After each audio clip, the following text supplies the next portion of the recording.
you remember when President Clinton was in office, and he was talking about the Social Security Trust Fund is going to be affected by 2034, and everyone gave a big shrug of the shoulders, right? Because that seemed really far in the future. Well, guess what? It's coming up quick. And right now, we do get this question. I get it really from, I go out and talk, especially to younger people, and they go, tell us about Social Security, because all we hear, it's in big trouble.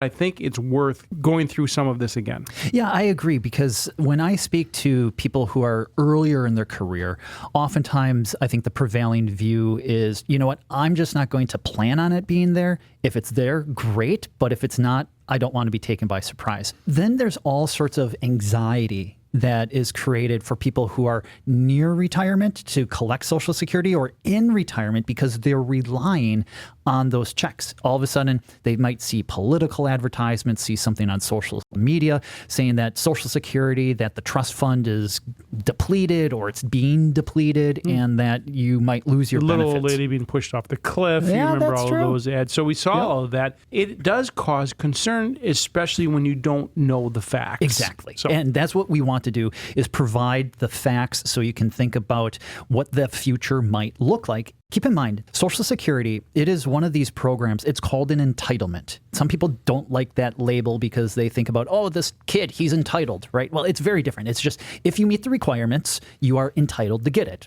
In terms of how it's funded, that it is from payroll taxes. There's this thing called the Old Age Survivors and Disability Insurance Program. Yeesh. It's quite a mouthful. Then on your paychecks, oftentimes you'll see the FICA taxes, the Federal Insurance Contribution Act. There's part for Medicare, there's part for Social Security. So people paying in now, they are funding the paychecks that people are receiving who are receiving Social Security. And so even if we get to the point where no changes are made to Social Security, and Congress does nothing over the next 8 years. Exactly. Right. So if nothing is done, it's not as though the benefits go away completely, right? And I think that's one of the key things. You can actually look at this as far as what would the payments be reduced to. Right. So if someone's getting, for example, we'll pick a number to make the math easy, $2,000 a month, if they're fortunate enough to get that, what would happen to that payment if nothing happens? Yeah, if nothing happens. And keep in mind, this would be in the year 2034. So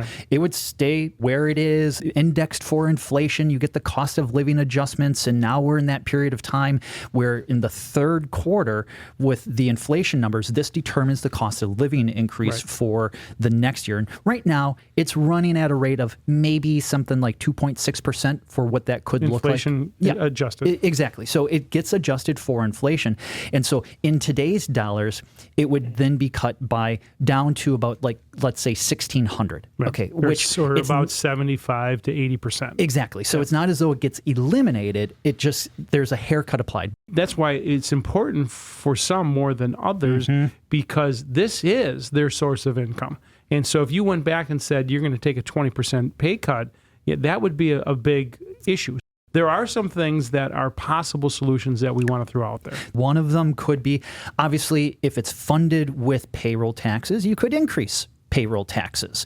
That's one possibility. Raising taxes again. Yeah, well, and that's just it. Not very politically popular. My guess is it's going to be kind of like an all of the above kind of solution, kind of like back in 1983. A lot of levers. Yeah, they made a lot of changes back in 1983 because they were concerned about the viability of the Social Security Trust Fund and the program itself. But right now, the payroll tax that funds Social Security is 12.4%. You could bump that up. How much? Well, if it went up to, say, 16%, that would then basically fully pay all of the benefits for 75 years. Another is obviously reduce the benefits. I don't think that'd be very politically popular. But one of the big things is maybe change the retirement age. You know, right Which now, has happened, right? It has. Yep. You can index it for life expectancy. So that's one proposal that's been out there. So instead of just being like, oh, we're going to arbitrarily increase it from 67 to 68, maybe it's for only a group. Right. It could be targeted at specific income categories. Right. So there's two levers, right? You can do it on the revenue side, and that is either increasing the taxes, perhaps raising the wage number that they tax on, or you can do it on the benefit side, which is either lowering the amount or, for example, doing something else, which would mean reducing benefits. These are two levers that they can pull. They're probably going to do, as you said, a little bit of both. It's been said they won't do it until it becomes an emergency, but it's coming down the track right now. When we meet with clients and we talk about Social Security, we are using the number that is projected today. We aren't reducing that number, but it is part of the whole puzzle that we put together. And that's the reason why you need to go through this financial planning process. And we stand in front of the screens and we go, what if this happens? What if that happens? And how would it affect you? And that is really helpful to our prospects and clients that come through the door.